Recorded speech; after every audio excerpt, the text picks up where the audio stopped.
श्री स्वामी समर्थ. आज आपण नृसिंह नवरात्रविषयी माहिती घेणार आहोत. बुधवार दिनांक 22 एप्रिल 2026 रोजी नवरात्र घटस्थापना होत आहे. नृसिंह हा भगवान विष्णूच्या दशावतारांमधील चौथा अवतार आहे. नृसिंहाचे नवरात्र वैशाख शुद्ध षष्ठी ते चतुर्दशी असे साजरे केले जाते. त्याची उपासना कशी करावी? प्रत्येक महिन्याच्या कृष्ण अष्टमीस नृसिंह व्रत, गुरुवारी येणाऱ्या त्रयोदशीस त्रयोदशी व्रत, फाल्गुन वद्य द्वादशी व्रत अशी उपासना केली जाते. शनिवार हा नृसिंहाचा वार सांगितला आहे.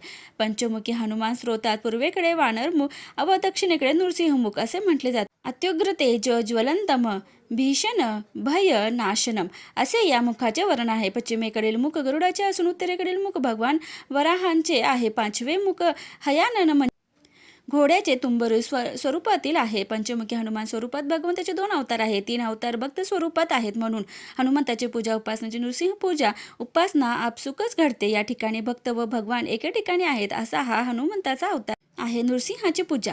मूर्ती स्नान घालावे, नंतर पंचामृत पंचगव्य आदीने स्नान घालावे, मग कुंकुम चंदन केशर याचे लेपन करावे. मालती, केवडा, अशोक, चाफा, बकुळ, तुळस आदी फुलांनी पूजा करावी. मग तूप, साखर, तांदूळ, जव आदीच्या खिरीचा नैवेद्य दाखवावा. शेवटी आरती करावी असे नृसिंह पुराणात सांगितले आहे. कलियुगात जो भक्तियुक्त अंतकरणाने श्री नृसिंहाचे पूजन करील त्याचे सर्व मनोरथ पूर्ण होऊन त्याच्या सर्व शत्रूंचा नाश होऊन तो मोक्षाचा अधिकार होतो. श्री नृसिंह मंदिरे. श्री लक्ष्मी नृसिंह देवस्थान, नरसिंहपूर. श्री नृसिंह मंदिर, अहोबल, आंध्र प्रदेश. नृसिंह क्षेत्र, सांगवडे. श्री लक्ष्मी नृसिंह मंदिर, दोमवाई. श्री नृसिंह देवस्थान, पुसद. कोप्पर नृसिंह कर्नाटक. झरणी नृसिंह कर्नाटक. नरसिंहपूर, सातारा. जोशीमठ अथवा ज्योतिर्मठ, गढवाल. श्री नृसिंह मंदिर, मेहकर, वैनगंगा काठी, पुण्या सदाशिव पेठे. श्री लक्ष्मी नृसिंह मंदिर. नरसिंह चतुर्दशीचे व्रत. हे व्रत विष्णू भक्तांनी व संकटनाशाची इच्छा करणाऱ्यांनी दरवर्षी वैशाख शुक्ल चतुर्दशीला निष्ठेने करावे. व्रताचे पंचामृत स्नान, पूजा व उपवास असे 3 मुख्य विधी आहेत. या व्रता चतुर्दशीच्या दिवशी माध्यान्ह कालापासून सुरुवात करून दुसऱ्या दिवशी घरातील सर्वांनी एकत्र उपवास सोडावा व सांगता करावे. चतुर्दशीच्या दिवशी दुपारी अंगाला मृतिका, गोमय, आवळे व तीळ लावून स्वच्छ स्नान करावे. जवळ नदी समुद्र असेल तर तेथे जाऊन स्नान करावे. पूजेस सुरुवात करण्याआधी श्री नृसिंहाची खालीलप्रमाणे प्रार्थना करावी. नृसिंह देवदेवश तव जन्मदिने शुभे उपवास करिष्यामि सर्व भोग विवर्जितम. श्री नृसिंह महोग्रस्य दया कृत्वा ममोपरी अद्याहे प्रविधास्मी व्रत निर्विघ्नता नये. पूजा सायंकाळी करावयाची असते. ते स्नान स्वच्छ करावे. गायीच्या गोमयाने सारवून घ्यावे. फरशी असल्यास स्वच्छ धुवून काढावी. त्यावर भगवंताचे स्मरण करून अष्टदल काढावे. त्यावर तांब्या पाण्याने भरून ठेवावा. तांब्यावर तामण ठेवावे. त्यात गहू भरून श्री नृसिंहाची